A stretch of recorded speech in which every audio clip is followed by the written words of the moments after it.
Hola, hola. Es un placer saludarles a todos ustedes hoy, 17 de octubre del 2025. Gracias por estar en los espacios de la Corporación Internacional Líderes Latinoamérica. Hoy, en nuestro segundo día de formación, en nuestro diplomado de neuroeducación, emociones y aprendizaje. Ayer iniciamos con nuestro módulo número 1 como parte de nuestra clase magistral introductoria para nuestras actividades. Por supuesto, ayer tuvimos la presencia del ingeniero Carlos Flores, quien es nuestro coordinador académico del diplomado y quien nos presentó la trayectoria y de nuestra institución, así como los procesos administrativos que pueden seguir para aquellas personas que van a estar con nosotros y que desean una certificación y adquirir los materiales de este diplomado.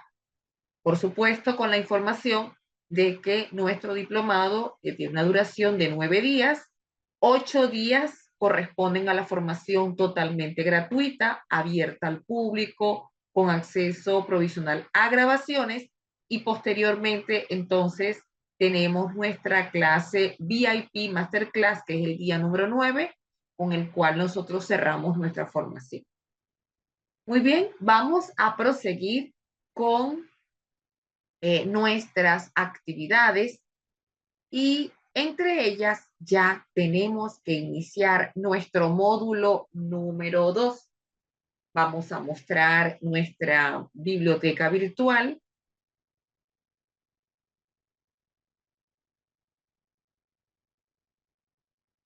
Vamos a compartirla de inmediato con ustedes.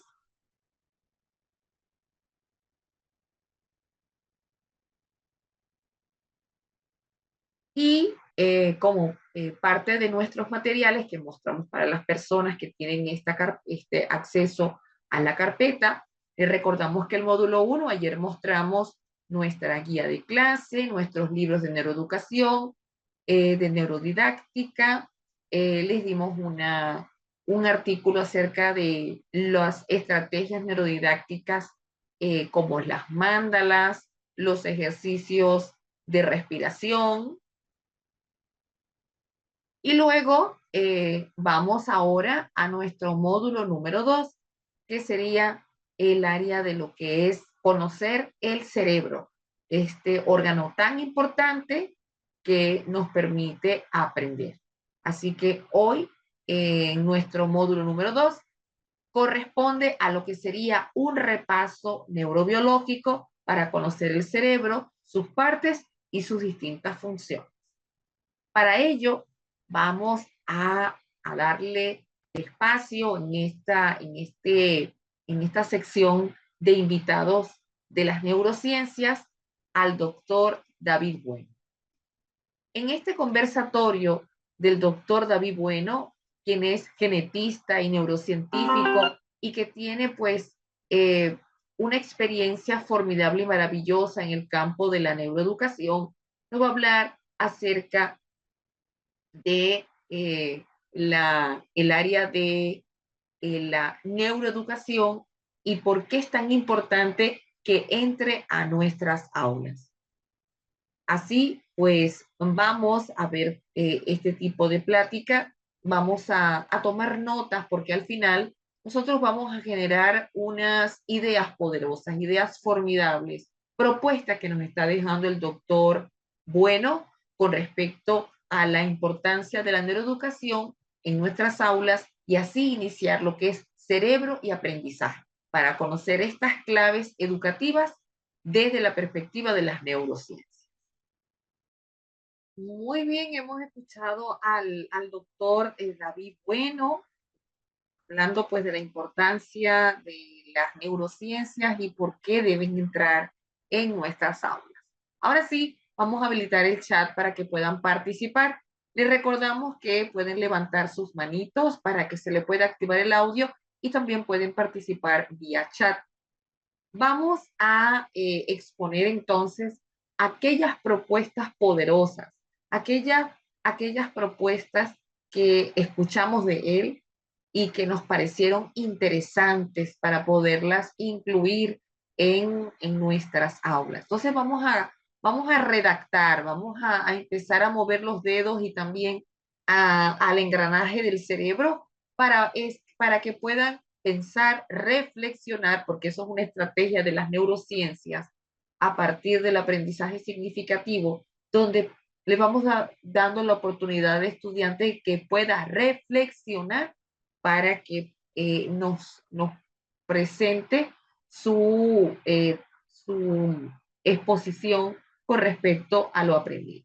Entonces, vamos a reflexionar para que al menos nos den una idea, una propuesta que le impactó, que le generó un ejercicio reflexivo con respecto a lo que nos muestra el doctor David. Bueno, dejamos entonces el chat habilitado, esperamos unos minutos, unos segundos para que ustedes puedan dejar sus propuestas y les recordamos que también si desean exponer esta idea o esta propuesta poderosa de lo que escucharon, pues también tienen habilitado el que puedan levantar su emoticón para que se les pueda activar el.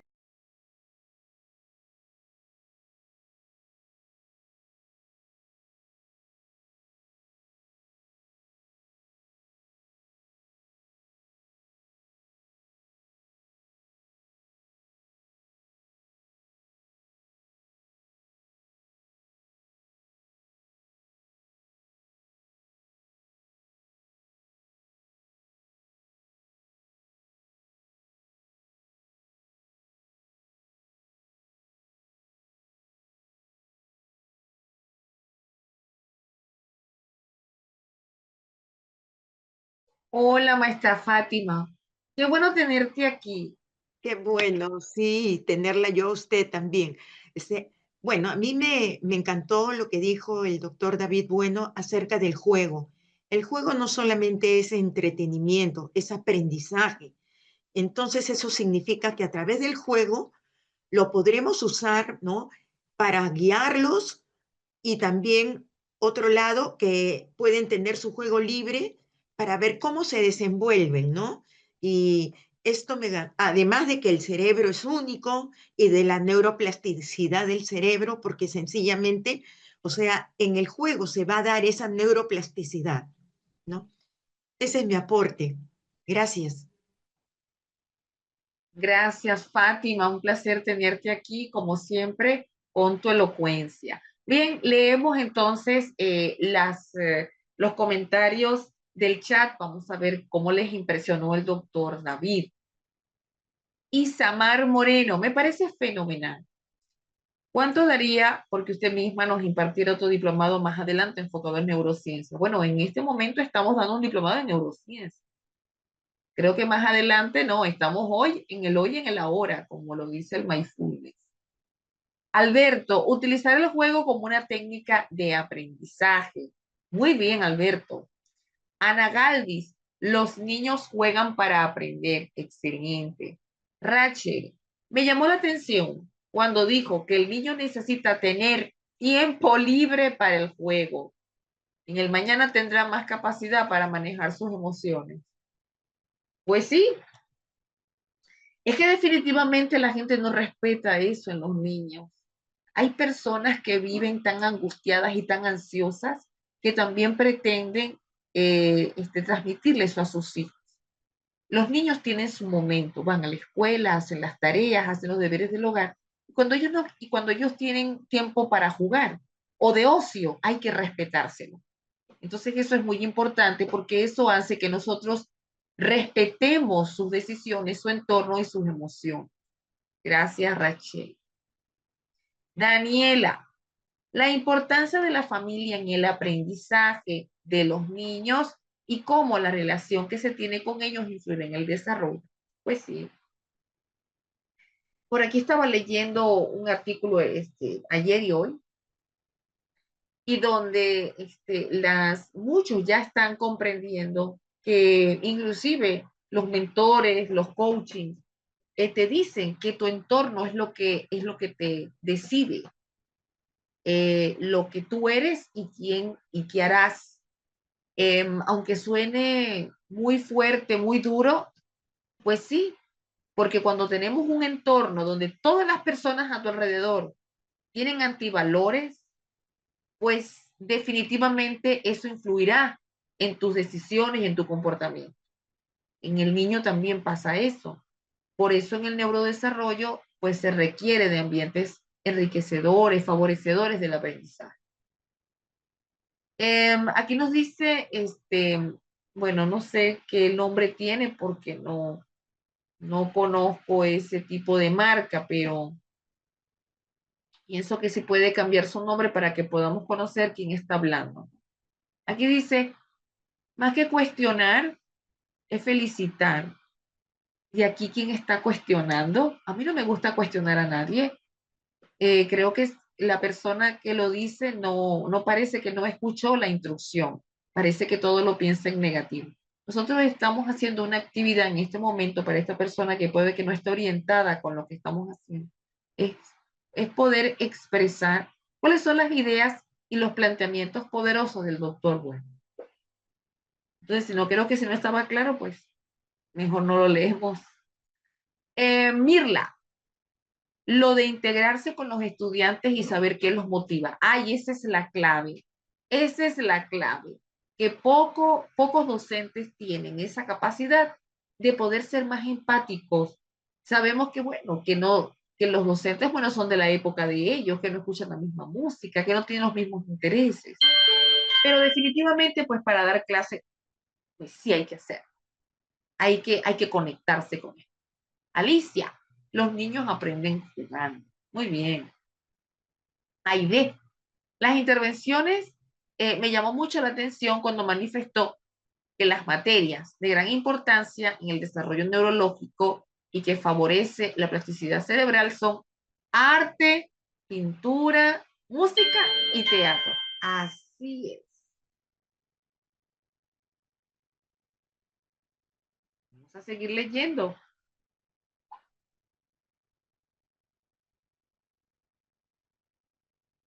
Dagna, cuando habla de la importancia de, y ahí se quedó Dagna, parece que se le borró. Fabiana, me encantó el implementar la música, el arte y en los juegos guiados y el juego libre en los niños, sí, porque jugando se aprende a través de la música, el arte eh, y la pintura. Esto definitivamente promueve los aprendizajes significativos en los niños. Eila nos dice, muy importante lo que el doctor nos habla de la mirada, que es la base de todo. La mirada nos refleja confianza. Conocer a los niños a través de la mirada, considerando también el juego y lo relacionado a ello y los aprendizajes.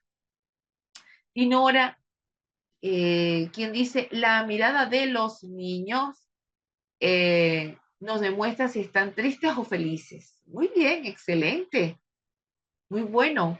Esperanza Espinosa, lo máximo que el educador se involucre en la educación de los alumnos y que deje que ellos dejen tomar las riendas de su aprendizaje. Pues sí, porque esa es la propuesta de la escuela neurodidáctica, que el estudiante sea protagonista de sus propios aprendizajes y no que el docente lo resuelva todo y que le diga qué hacer.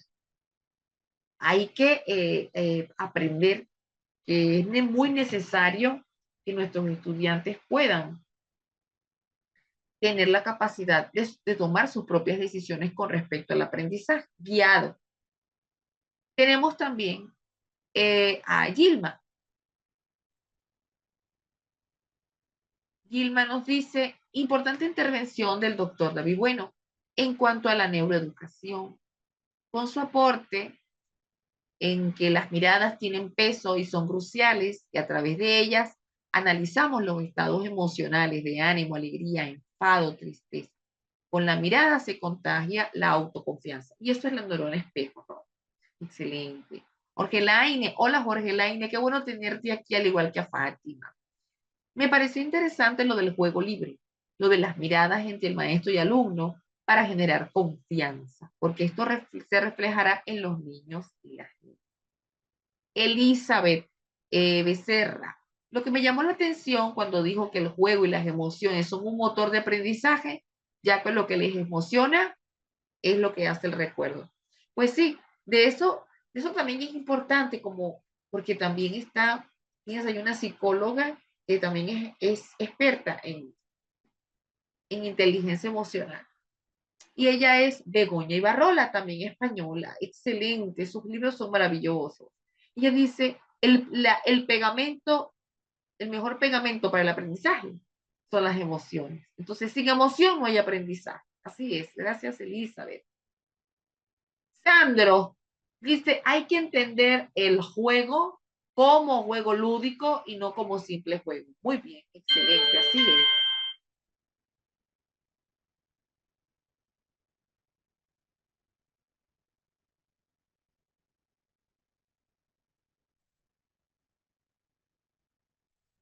Tenemos a Fiordalisa.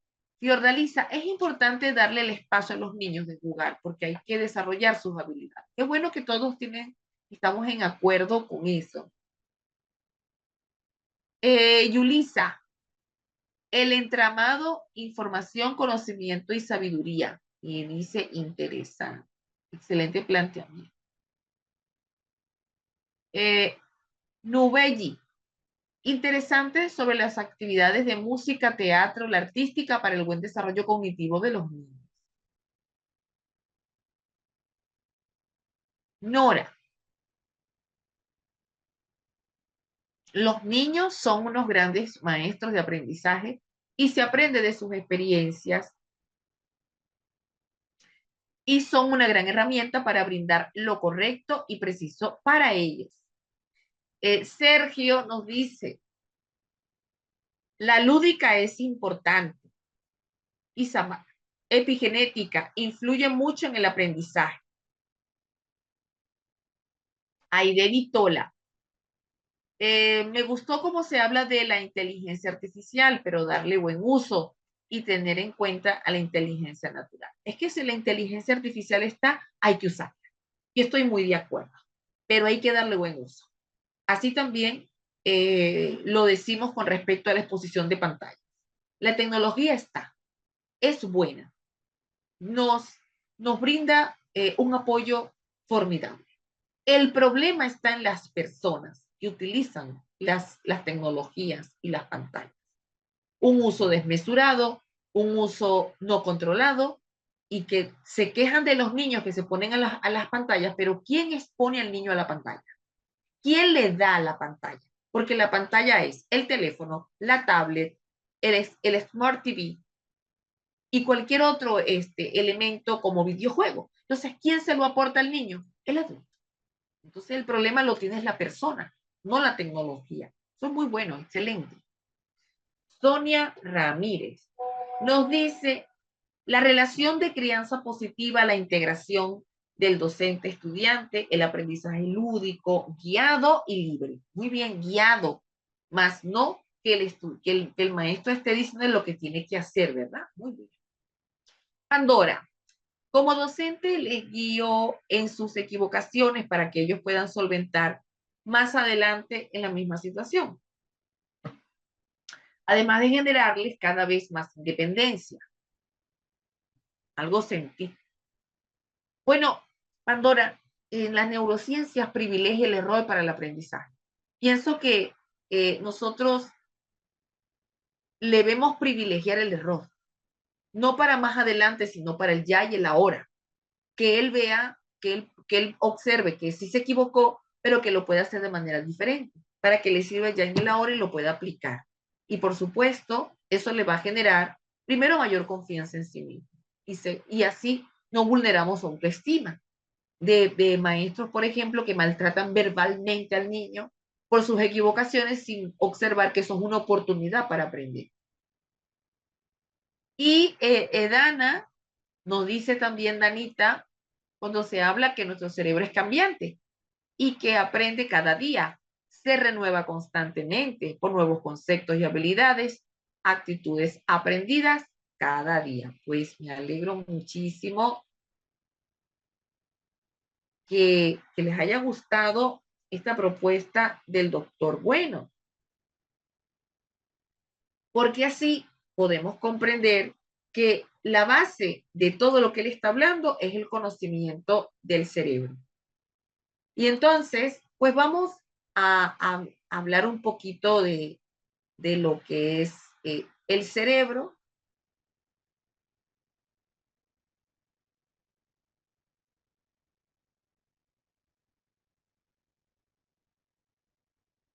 Vamos a colocar aquí nuestro material. Ya les voy a compartir, pues para que conozcamos las partes del cerebro.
Ahora sí, ya abrió y vamos entonces al tema principal que nos mueve hoy.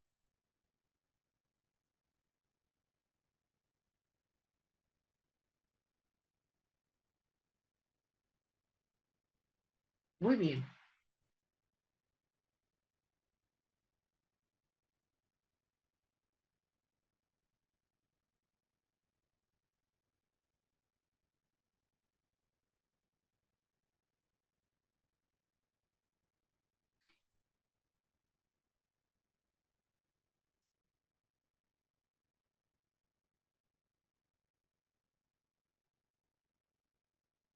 Vamos a ver las bases neurobiológicas del aprendizaje.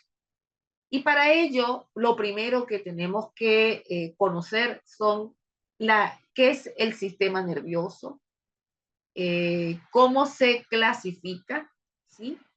Para que, como ustedes no son del área biológica, pues entonces pudiésemos nosotros poder establecer las partes del cerebro y, por supuesto, todas las funciones que él cumple.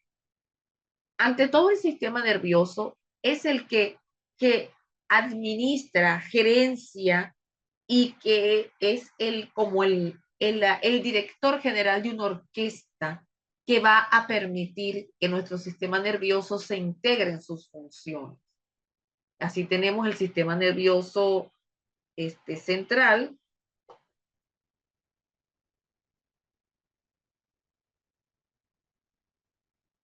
tenemos que está conformado por el encéfalo, el cerebro y la médula espinal.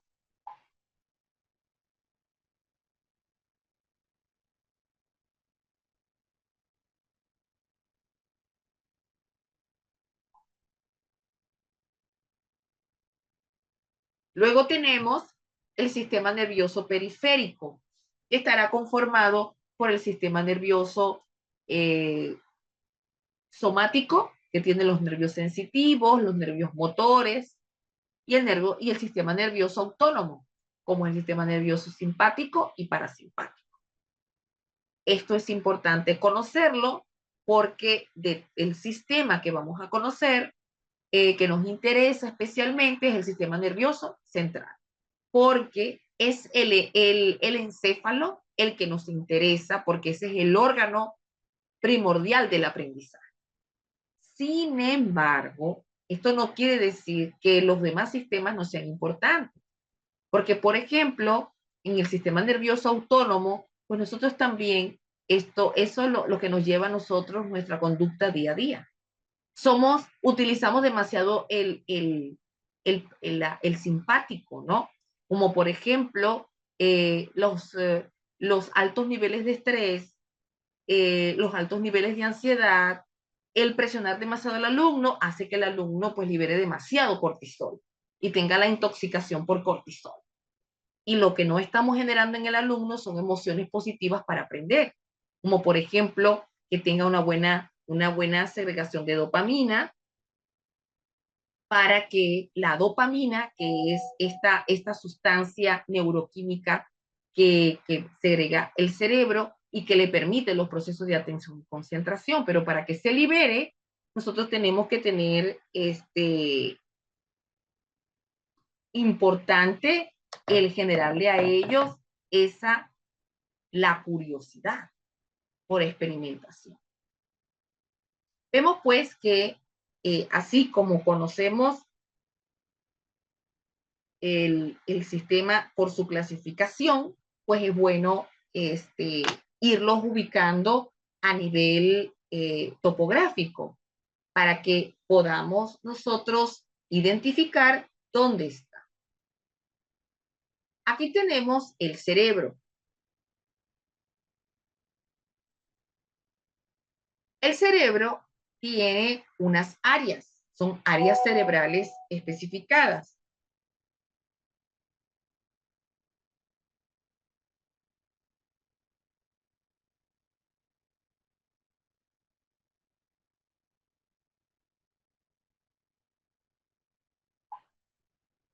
Así tenemos entonces el lóbulo frontal, que lo tenemos en la parte anterior del cerebro, que es nuestra frentecita. Y el lóbulo frontal es el responsable primero del aprendizaje, memoria, inteligencia. Allí está el asentamiento de nuestras funciones ejecutivas, de mucho de nuestra atención y la concentración. Luego tenemos el lóbulos temporales que están a los lados del cerebro, a los lados de nuestra cabecita, y allí se rige el comportamiento, pero como está cerca del oído, allí está lo de la audición, la memoria y el habla. Luego tenemos el lóbulo parietal, que lo tenemos en la parte superior del cerebro. Y allí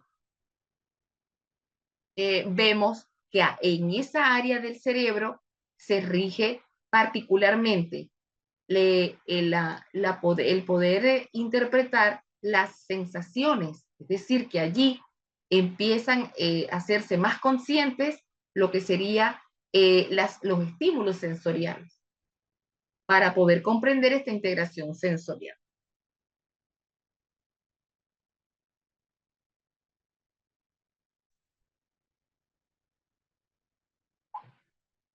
Luego tenemos el lóbulo occipital, que está en la parte posterior del cerebro y que allí está nuestro centro visual, porque el ojo no es donde nosotros hacemos consciente la imagen. El ojo actúa como una cámara, pero donde se hace la conciencia de la imagen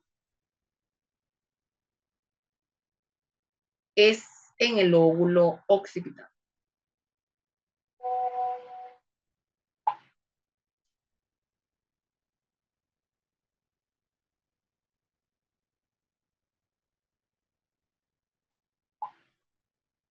Ahora, en esta imagen, además de estos lóbulos cerebrales que conocemos, hay ciertas otras áreas que son importantes conocerlas, porque por cada espacio, pues tenemos áreas como por ejemplo áreas motoras, áreas sensitivas, y dependiendo de la función que va cumpliendo este cerebro, estas áreas también actúan en conjunto.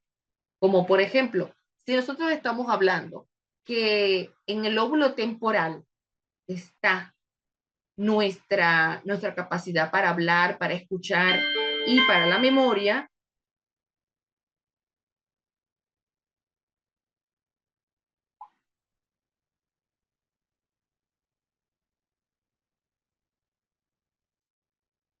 allí tenemos áreas como, por ejemplo, el área auditiva, ¿sí? Que es el área sensible, y luego tenemos las otras áreas, como por ejemplo, vamos a suponer que nosotros queremos ir al lóbulo frontal, pues allí tenemos áreas motrices. Esta área del lóbulo frontal tiene, por ejemplo, la capacidad para que nosotros podamos tener la capacidad óculo-manual, el movimiento de la mano en la escritura, eso es un área motriz. Y también tenemos la parte del lenguaje articulado. Entonces, por eso es tan importante entender que cuando se habla del cerebro, no se habla del cerebro simplemente por partes, como si el cerebro estuviese conectado. Todas las áreas del cerebro tienen que estar en interconexión. Por eso se habla de que el aprendizaje en los niños tiene que utilizar todo el potencial que tiene su cerebro. Además, el cerebro tiene como una división, como una cisura interhemisférica que hace que tengamos hemisferios cerebrales.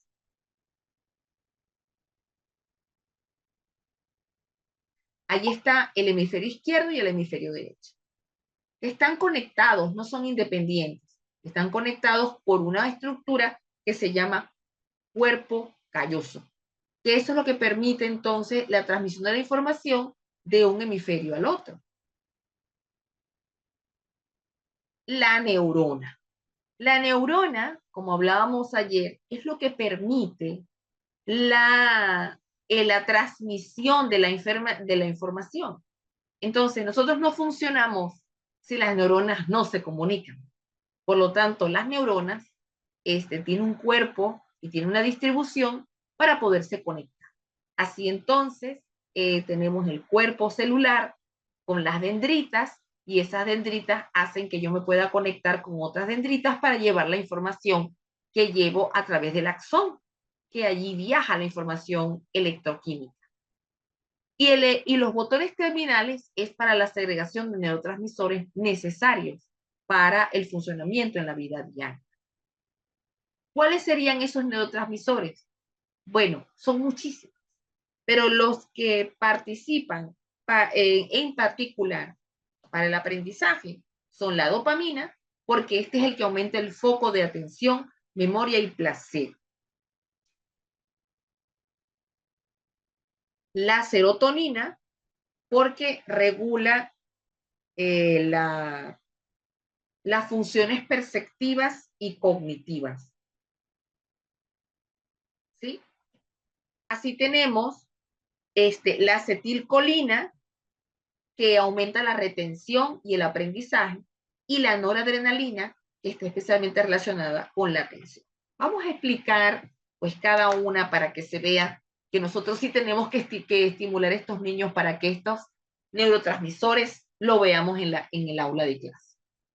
La dopamina juega un papel fundamental en el aprendizaje. ¿Por qué? Porque además, como te está aumentando el foco de atención y la memoria, esto quiere decir que ella va a facilitar la consolidación de recuerdos, la motivación y la atención al vincular experiencias.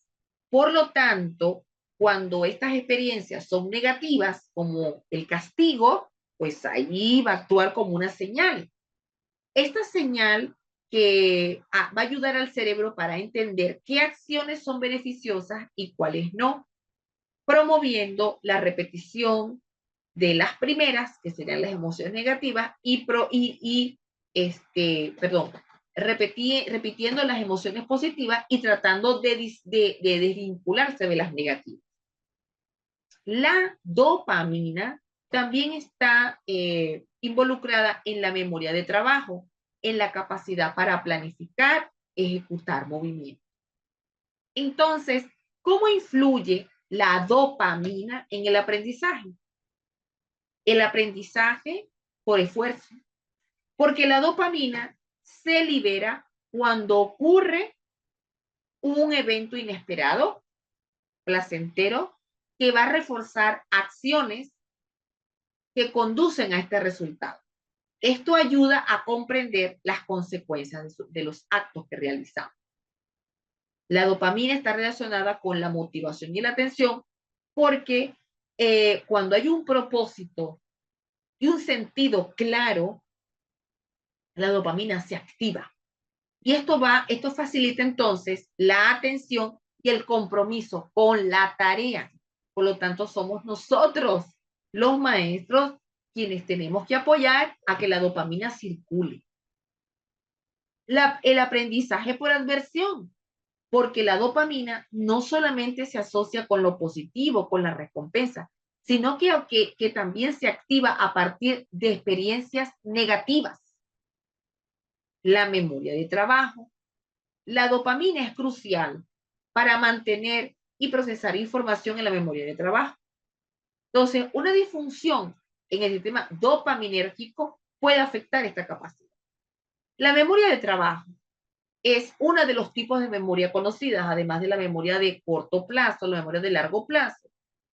La memoria de trabajo es una memoria instrumental. Es un tipo de memoria que nos permite ejecutar, llevar el paso a paso de un proceso.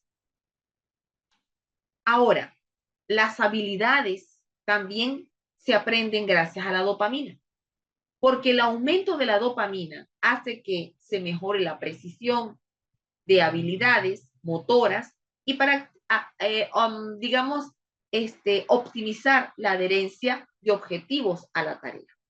Y por supuesto, la novedad. La novedad es el fuerte estímulo para la dopamina. Un docente tiene que tener un factor sorpresa, novedoso, porque eso acelera el proceso de aprendizaje. Ahora bien, si sabemos esto de la dopamina, pues entonces, ¿y la serotonina?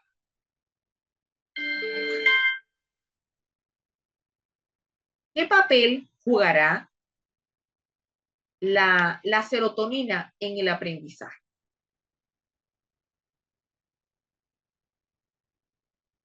La serotonina en el aprendizaje juega un papel fundamental. ¿Por qué? Porque ella ayuda a aumentar la flexibilidad de la adaptación de una nueva información y va modulando la velocidad de aprendizaje. Esto quiere decir que la dopamina es como la serotonina es como un regulador que cuando actúa junto con la dopamina ayuda a controlar respuestas impulsivas, a regular las acciones. Entonces, como ellas actúan en conjunto, el desequilibrio entre dopamina y serotonina puede afectar negativamente tanto el aprendizaje como la memoria. Entonces, importante recordar cómo la serotonina en niveles muy bajos puede aumentar la tendencia a aprender del miedo, especialmente en contextos específicos. La serotonina, al activarse, nos permite que los niños, cuando estén aprendiendo, ellos puedan conectar una información conocida con una nueva, porque eso mejora la flexibilidad. Puedo empezar a aprender y puedo hacer lo que ustedes acaban de realizar. Permitirme dar una opinión y cambiar de opinión o dar una reflexión. Entonces liberamos serotonina, esa capacidad que tenemos de analizar. Ahora, ¿qué pasa con la acetilcolina? Porque la acetilcolina en el aprendizaje, pues también es fundamental. La acetilcolina ayuda con la memoria y el aprendizaje. ¿Por qué? Porque la acetilcolina va a permitir la comunicación entre las neuronas, especialmente las de la corteza cerebral y el hipocampo, que es donde está en el área de las emociones. Ella desempeña un papel en la codificación de nuevos recuerdos. Ayuda a la consolidación de la memoria durante el sueño. Recuerde, y eso lo vamos a ver en un módulo que es el sueño y el aprendizaje. Toda persona necesita dormir y dormir bien, descansar lo suficiente para que el cerebro pueda asentar los aprendizajes del día. Por eso se dice que la consolidación de la memoria se da durante el sueño y es vital para la recuperación de la información. Por lo tanto, cuando tenemos niveles adecuados de acetilcolina, esto va a promover la atención, la plasticidad sináptica, mientras que con su deficiencia va a afectar la capacidad para aprender y recordar. Y por último, pues tenemos el último neurotransmisor, como lo es la noradrenalina. La noradrenalina también mejora la atención, la concentración y la consolidación de la memoria.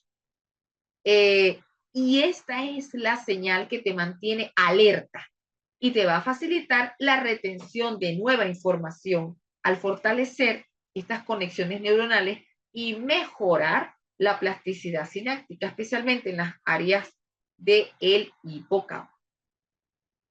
Por eso, dado cómo vemos el cerebro y cómo está estructurado, y todavía faltan muchos elementos de él, pero ¿qué pasa en ese cerebro cuando aprendemos? Pasan una serie de eventos maravillosos que lo vamos a estudiar. Y lo vamos a hacer ya por la hora, luego del receso. ¿Qué les parece si vamos a dar una pausa activa de 10 minutos y al regreso vamos a ver de qué pasa en el cerebro cuando aprendemos? Y además, ¿qué necesita el cerebro para aprender? Al regreso vamos a contestar estas preguntas.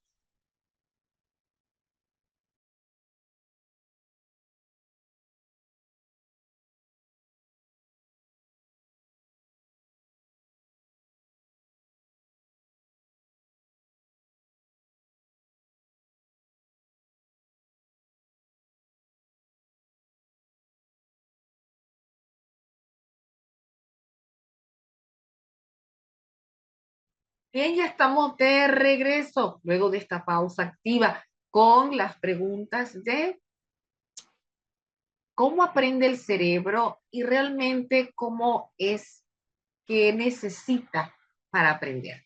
Entonces, ¿qué les parece si vamos a hacer unos ejercicios de memoria para adultos, para que ustedes puedan observar lo que necesitan y lo que deben aprender desde una de las funciones cognitivas superiores importantes, como lo es memoria, atención y concentración? Vamos a ver estos ejercicios. Vamos a dejar el chat habilitado para que ustedes puedan participar y contestar las preguntas de memoria. Bueno, ¿qué les pareció? Excelente, ¿verdad? Todos participaron, bueno, en su gran mayoría, que dejaron un poquito de hacer sus actividades para concentrarse, ¿no? Eso ayuda mucho con la perseverancia y aleja la pereza. Y pues nos ayuda para poder fortalecer lo que sería nuestra memoria, nuestra concentración, nuestra atención, porque sin eso pues no es posible el aprendizaje. Espero que esta estrategia sirva de ejemplo de la importancia de que todo cerebro para aprender necesita también retos, necesita liberar sustancias neuroquímicas en nuestro cerebro, pero para ello tenemos que darle ese ambiente favorecedor. Entonces, ¿qué pasa en el cerebro cuando aprende? Bueno, un cerebro cuando aprende es un cerebro que debe desempeñar funciones muy específicas para este aprendizaje. Lo que quiere decir que esto tiene que ver con la maduración cerebral. Un órgano para aprender necesita madurar. Y para ello, pues los niños tienen un neurodesarrollo y no podemos ver a los niños como adultos en cuerpo de niño. Ellos son personas que necesitan una maduración de sus estructuras nerviosas que poco a poco se van especializando para poder controlar las funciones cognitivas superiores relacionadas con la memoria, la atención y, por supuesto, la respuesta emocional. Teniendo en cuenta, pues, que la lectura, la escritura y la matemática no son funciones cerebrales, no están en nuestro neurodesarrollo infantil, no están allí, no se perciben como un proceso del desarrollo. Son habilidades que deben ser enseñadas y por tanto aprendidas. Leer y escribir son habilidades que son bastante complejas y como son tan complejas, necesitan de que el cerebro esté preparado para ello. El cerebro, para poder generar procesos de aprendizaje, tiene que establecer conexiones neuronales. Por supuesto, en el niño se va a generar el doble de conexiones que en el adulto, porque el niño está en una fase en la cual necesita recopilar la mayor parte de información que le va a servir al cerebro para su supervivencia. Un cerebro para aprender necesita, además de adquirir estas habilidades, necesita adaptaciones. Y por lo tanto, cuando se aprende, se produce un cambio en la conducta. Y ese cambio de conducta que se va a producir se da por estructuras que van cambiando a nivel cerebral. Y esto es un requisito básico para la supervivencia. La enseñanza, de hecho, debería ser el arte de cambiar el cerebro, porque el aprendizaje va a permitir un cambio permanente de comportamiento y acompañado de cambios a nivel de las estructuras cerebrales. Por supuesto, cambios inclusive en la cantidad de neurotransmisores liberados por las neuronas y que conocimos algunos hoy. Para que sea posible el aprendizaje, debe haber un cambio en el cerebro. Por supuesto, los niños y los adolescentes contamos con este proceso llamado poda neuronal. La poda neuronal es la destrucción de las conexiones sinápticas establecidas, pero que ya no se necesitan, porque el cerebro necesita ser más bien competente y no puede estar almacenando información que no requiere. Por eso se hace una destrucción de este tipo de sinapsis. Como, por ejemplo, esta sinapsis se da en la primera infancia y se da en la adolescencia. El cerebro necesita ser competente en la primera infancia para poder aprender y también ser competente para lo que viene en la adolescencia. La poda neuronal se da también en la adolescencia porque ese cerebro necesita ser competente para la adultez. Y por supuesto, además de entender que esto es una destrucción de sinapsis neuronales, lo que va a permitir es que también nos va a reorganizar estas conexiones neuronales para aumentar la eficiencia en la transmisión de esta información. Entonces, se da tanto en la infancia como en la adolescencia y donde se va a ver un fortalecimiento entonces de aquellas conexiones que serán más veloces y más eficaces. Por lo tanto, la poda sináptica, la poda neuronal, ¿sí? Es un patrón que está genéticamente determinado y que está influenciado también por factores medioambientales. Estos factores medioambientales repercutirán muchísimo en el aprendizaje tanto del niño como del adolescente. En el adolescente, pues vemos esa importancia de esa maduración cerebral, donde todavía aún siguen áreas que no maduran, porque la corteza prefrontal, por ejemplo, es la última área del cerebro en madurar. Y todavía en el adolescente esto no está consolidado. La corteza prefrontal, como lo habíamos dicho, que es el lóbulo frontal, es el responsable de las funciones ejecutivas, planificación, organización, toma de decisiones, control y regulación de las emociones. Entonces, no tenemos duda de que a medida que pasan los años se va a mejorar las conexiones de algunas estructuras, sobre todo la de la amígdala cerebral, que está directamente relacionada con las emociones. Entonces, a medida que estas áreas cerebrales se van integrando entre sí, se van regulando tanto los impulsos como las emociones en la adolescencia. La plasticidad cerebral será otro proceso sumamente importante porque es lo que permite el aprendizaje. Esto quiere decir que para que haya aprendizaje y se modifique el cerebro, tiene que haber plasticidad. Y esto va a depender de la edad y de la experiencia. Entonces, cuando se habla de plasticidad cerebral, se refiere entonces a cambios que se dan en los diferentes niveles del sistema nervioso, tanto a nivel molecular como del comportamiento del individuo. Y esta plasticidad cerebral permite entonces a las neuronas regenerarse y, y además de recuperarse de ciertos daños para reestructurarse.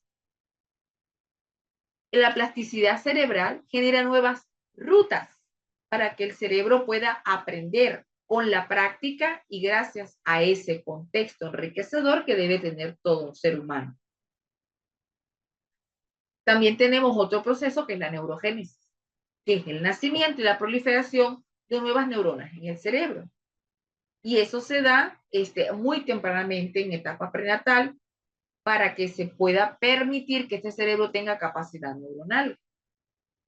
Y entonces, así comprender de la importancia de que el cerebro, pues, para madurar y para sus procesos cognitivos, necesitará muchísimo de un ambiente enriquecedor, pero no solamente pensar que enriquecedor para aprendizaje de habilidades instrumentales de lectura, escritura y matemáticas. Nos estamos refiriendo a las habilidades del aprendizaje de lo cotidiano, de cómo se defiende cada día, de lo que se espera de él cada día, de cómo interactúa con el medio, cómo socializo, cómo genero otros procesos. ¿Verdad? Importante resaltar también, entonces, que a partir de este conocimiento, pues que tenemos de la neurociencia aplicada a la educación, para nosotros es fundamental, pues, que se pueda tener en cuenta, vamos a colocar aquí, ajá, que se pueda tener en cuenta que la neuroeducación, la base para ello es comprender cómo aprende el cerebro de quién aprende, de a quién le enseñamos, respetando sus diferencias, respetando sus debilidades, pero también potencializando sus fortalezas, que son fundamentales para el proceso de enseñanza y aprendizaje. Entonces, cuando hablamos nosotros de las neurociencias aplicadas a la educación, tenemos que tener en cuenta que los docentes pues deben recordar constantemente los beneficios que tenemos de esta disciplina. Sobre todo porque un docente en el siglo XXI tiene que respetar la neurodiversidad y la neurodivergencia en sus aulas. Respetar que cada cerebro es único, porque es una de las bases para comprender la dimensión del aprendizaje que lo vimos ayer. Y en donde hay que derribar los neuromitos para poder aprender.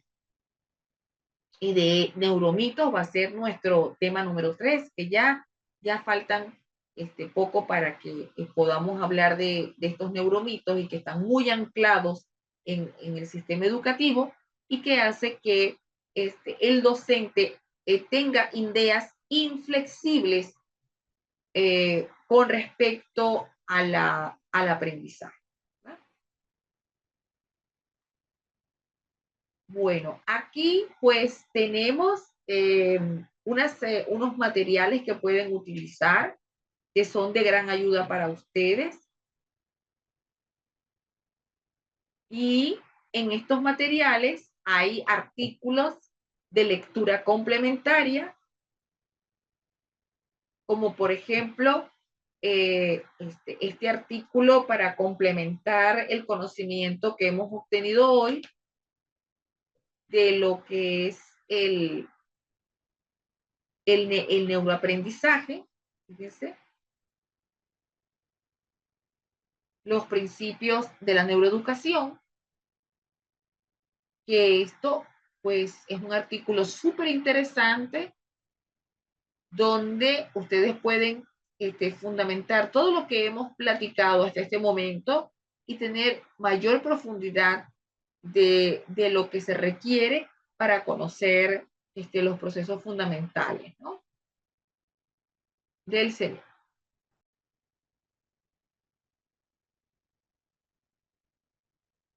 Vamos a presentarles el módulo número 3. Vamos avanzando porque ya en los próximos días pues vamos a ir trabajando con mayor dedicación a lo que es los sistemas de las funciones cognitivas superiores como atención, concentración, memoria, lenguaje. Vamos a ir trabajando todas estas estructuras y nos va a llevar varios días. Entonces, por eso tenemos que ir avanzando pues rápidamente para que nosotros podamos de alguna manera avanzar. Les recordamos que mañana nos vamos a ver a las 8 de la mañana, hora Colombia. Mañana es sábado, ¿verdad? Sábado 18 de octubre. Entonces, por favor, estén pendientes de conectarse tempranito para que nos tomemos un cafecito caliente cuando estemos en clase y así, pues, poder nosotros ir avanzando. Vamos a habilitar el chat para ir haciendo el cierre de nuestro segmento, porque me gustaría, pues, conocer de ustedes qué hemos aprendido hoy, qué nos llevamos, qué reflexión tenemos para el cierre de nuestra clase. El chat está habilitado y se les recuerda que usted puede participar levantando la manito para que se le pueda activar el micrófono en la pantalla.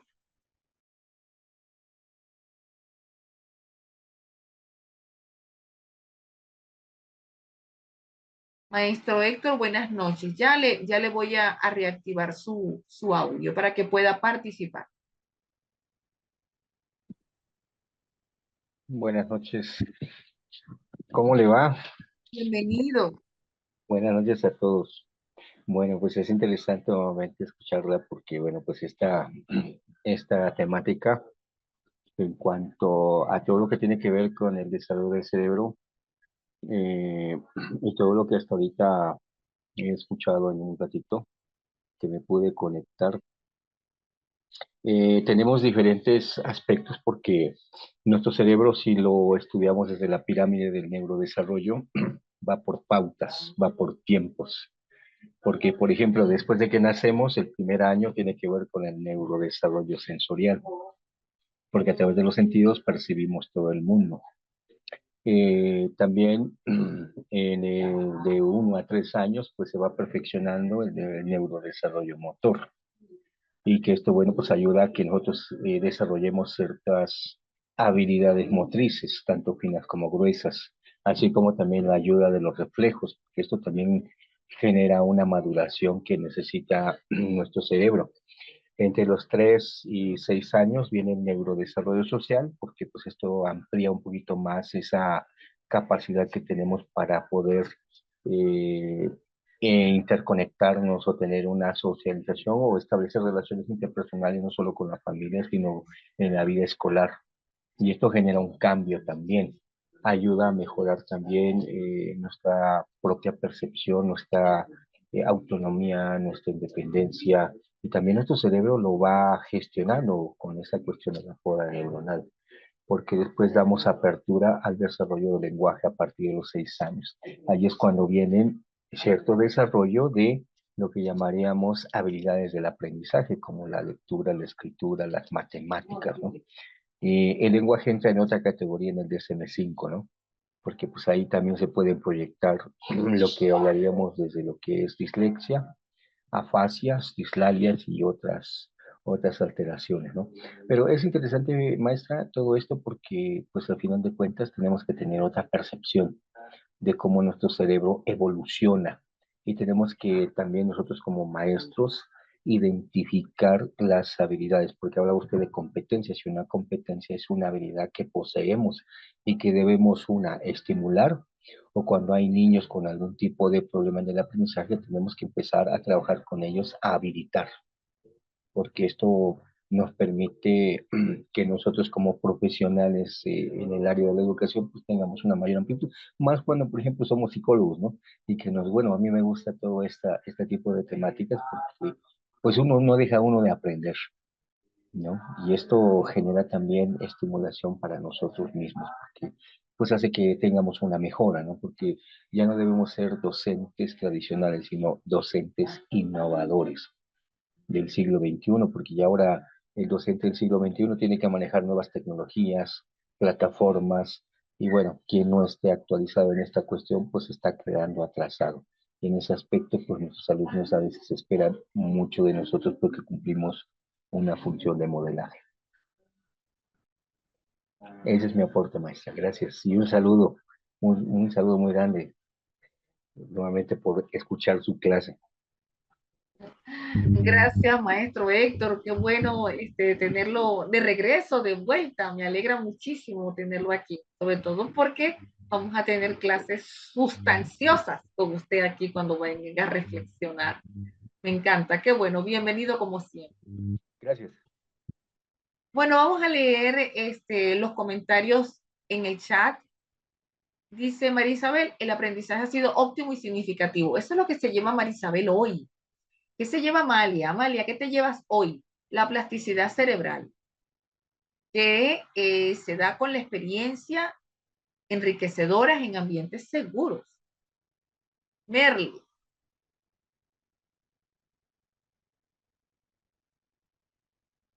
bueno, pienso que como tú misma lo dices, la pregunta está fuera del tema, porque no estamos hablando de eso, estamos en un segmento de cierre y de análisis, pero en otro momento, discúlpame, pero en otro momento porque estamos en una actividad reflexiva.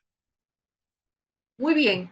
Eh, ¿Alguien más quiere dar este aporte de lo que se lleva hoy? ¿Qué aprendieron hoy?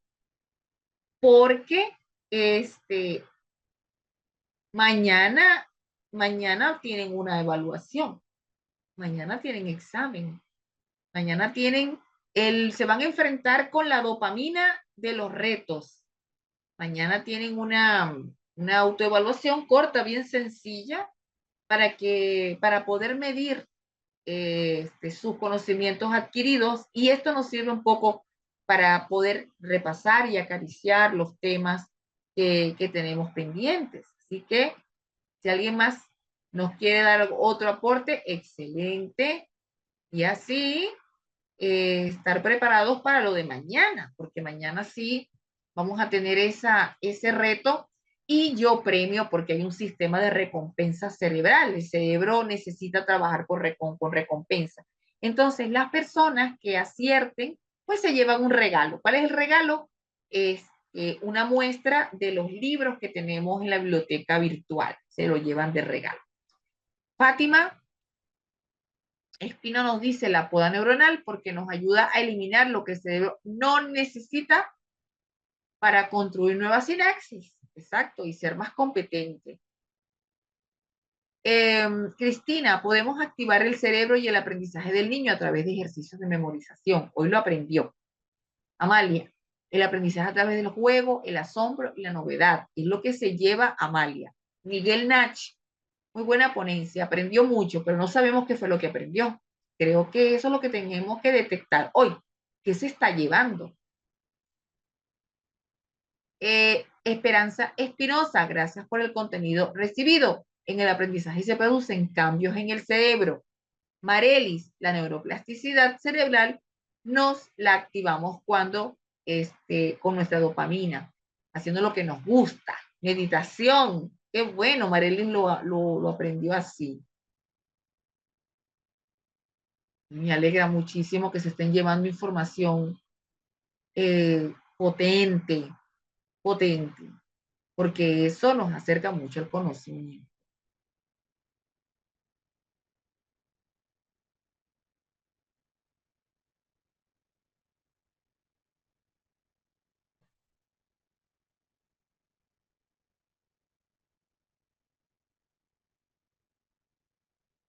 Vamos ahora a hacer nuestro último ejercicio de la noche. Vamos a meditar. Vamos a hacer otro ejercicio, se llama meditación nocturna, que les va a caer muy bien. Y así cerramos con el comentario de Dana de que aprendí los neurotransmisores que influyen en el aprendizaje. ¿Cuáles son, Dana? Dopamina, serotonina, noradrenalina y la acetilcolina. Muy bien. Bueno, vamos a iniciar con, entonces, con esta reflexión que se llama meditación de la noche. Vamos a colocarlo. Voy a cerrar el chat para que no tengamos interrupciones y vamos a relajar. Ya vinieron de un día pues, de trabajo complicado con su rutina. Estuviesen con nosotros, nos conectamos desde las 6:30 de la tarde de la Colombia. Ya son las 9 de la noche en Colombia. Pues ahora vamos a hacer la meditación nocturna para descansar. Vamos a escucharlo y al regreso nos despedimos. Muy bien, espero que se hayan relajado para que puedan ir a descansar tempranito porque mañana a las 8 de la mañana hora Colombia nos volvemos a encontrar. Nos reunimos para que pues, podamos desarrollar nuestro módulo número 3 de los neuromitos en educación y además hacer nuestro primer neuroreto SILATAN para que ustedes puedan hacer autoevaluación, para que vamos revisando y repasando los conocimientos adquiridos. Recuerden que si no responden correctamente, eso no quiere decir que está mal. Estamos privilegiando el error para aprender. Del error también se aprende. Ya cuando observemos nuestras preguntas y nuestras respuestas, pues somos capaces de observar en qué tenemos que mejorar. Les deseamos a todos una feliz noche, un feliz viernes y nos vemos mañana a las 8 de la mañana, hora Colombia. Que descansen. Hasta luego.